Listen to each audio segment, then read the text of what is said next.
Ok, vamos lá. Hoje a gente vai mergulhar fundo no coração de Deus para entender qual é a natureza daquele que salva. E olha só, a ideia não é olhar para os atributos dele de forma separada, sabe? Tipo, aqui a bondade e ali o amor. Não, a gente vai ver a harmonia perfeita entre eles. A bondade que nos atrai, o amor que se sacrifica por nós e a santidade que no fim nos transforma. Afinal, quem é esse Deus e o que lá no fundo do seu caráter o move a nos resgatar? Para organizar a nossa conversa, a gente vai seguir um caminho bem claro em 5 pontos. Primeiro, a gente fala da iniciativa da salvação. Depois, vamos ver a prova do amor de Deus. Em seguida, a gente entende a exigência da sua santidade. Daí, a gente vai ver como tudo isso se encontra na cruz. E, para fechar, qual é a nossa resposta para tudo isso? A santificação. Vamos nessa? Bom, só para a gente partir do mesmo ponto.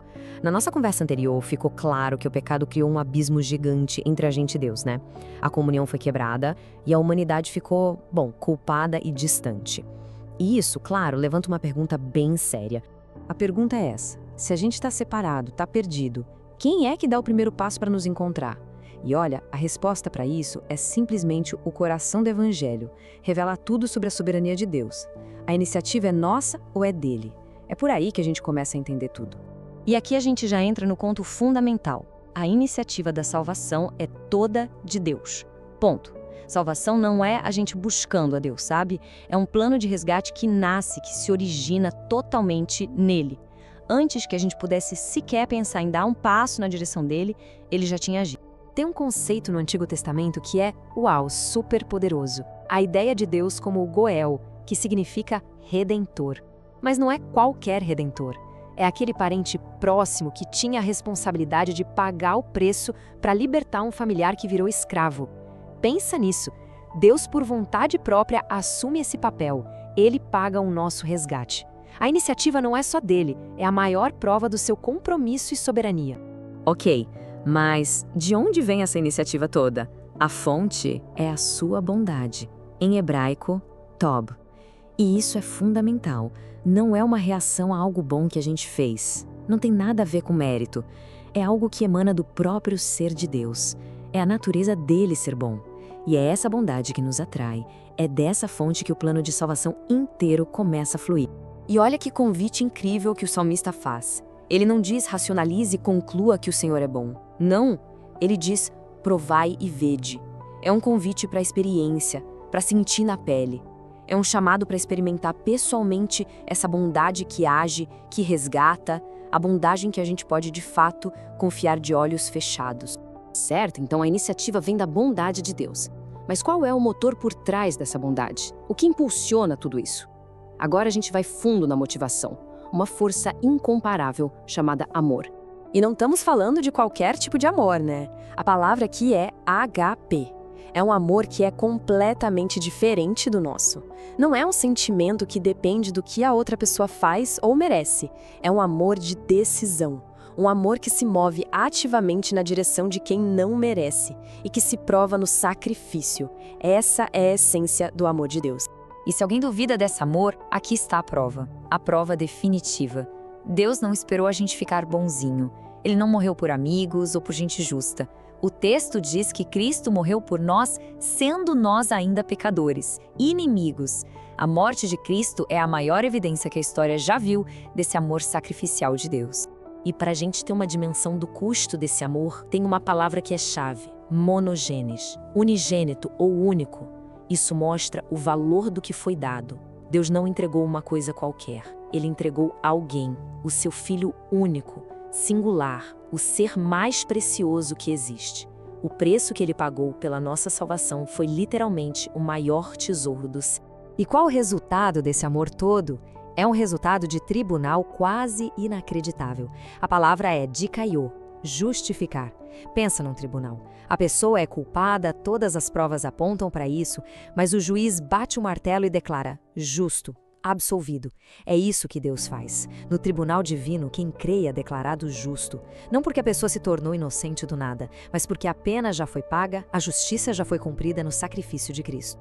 Ok, isso nos leva para um ponto que é uma tensão teológica que a gente precisa entender.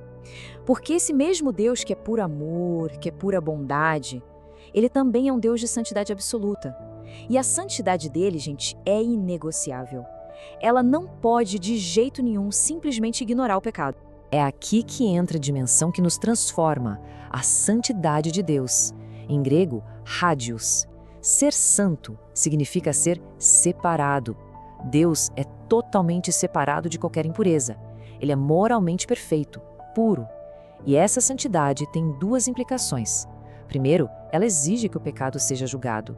E segundo, ela se torna o padrão para o qual ele nos chama. É a santidade dele que, no fim das contas, nos santifica. Então, olha só o dilema.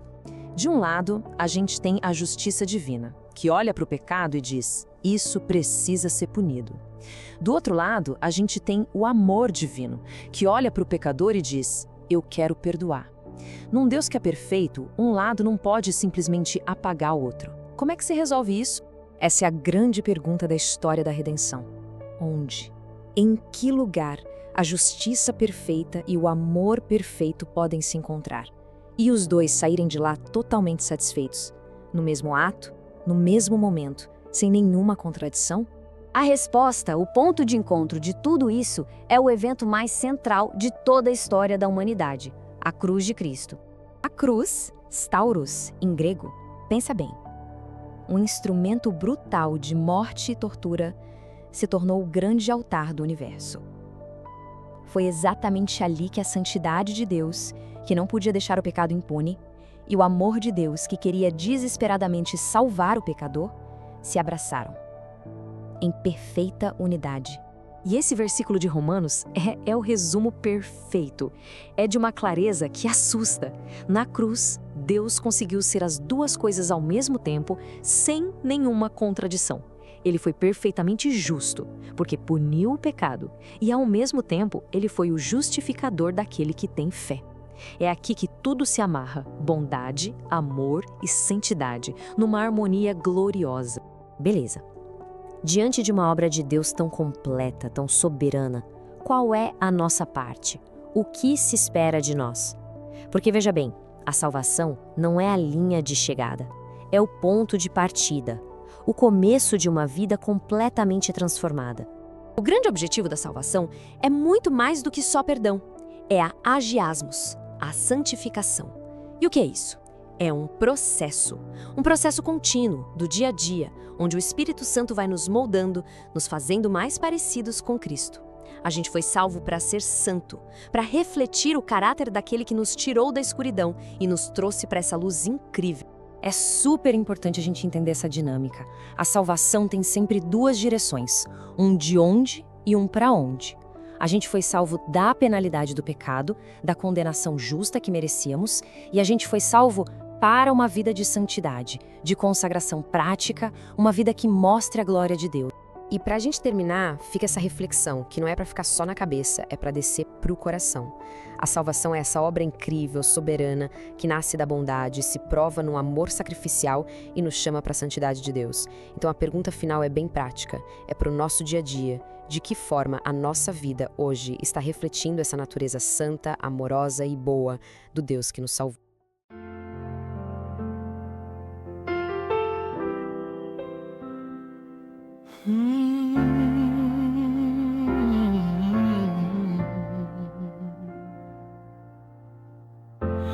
Deus amou de tal maneira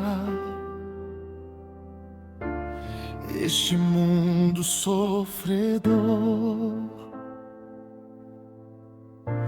que a humanidade inteira deu seu Filho para Salvador.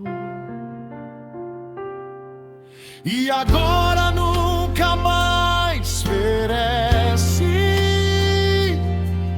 o que crê, mais vida eterna tem. Quem em Cristo permanece vai ser coroado além. O pecado na cruz foi vencido,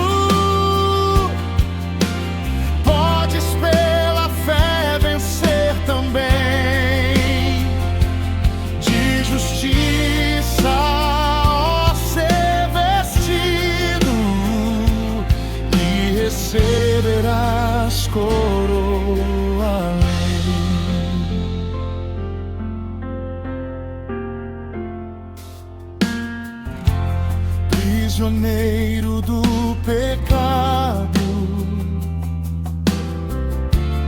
vagas sem esperança a ter. Mas Jesus foi enviado para a liberdade te trazer. E agora nunca mais perece o que crê, mais vida eterna tem. Quem em Cristo permanece vai ser coroado.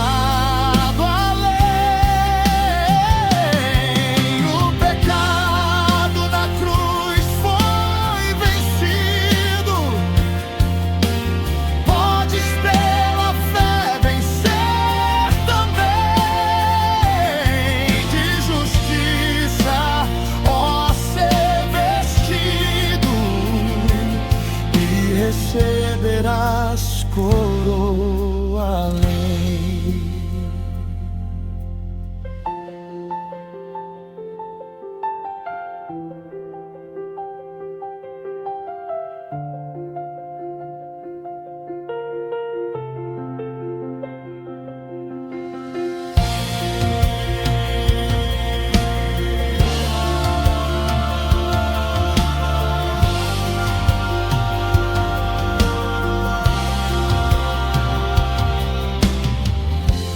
Tu que vives desviado, sem a paz de Deus gozar, ouve a voz do Pai amado, que te espera para te abraçar. E agora nunca mais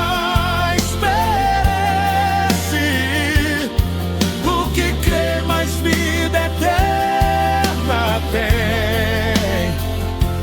Quem em Cristo permanece vai ser coroado além. O pecado na cruz foi vencido. Podes pela fé vencer.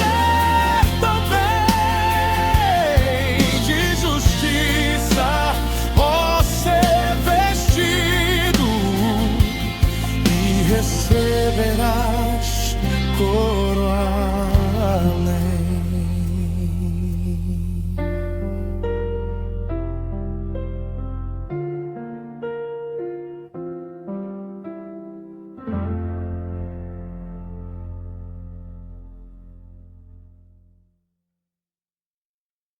Curta, comente e se inscreva. Vamos juntos buscar na verdadeira fonte a palavra de Deus. Lições da Fonte EBD.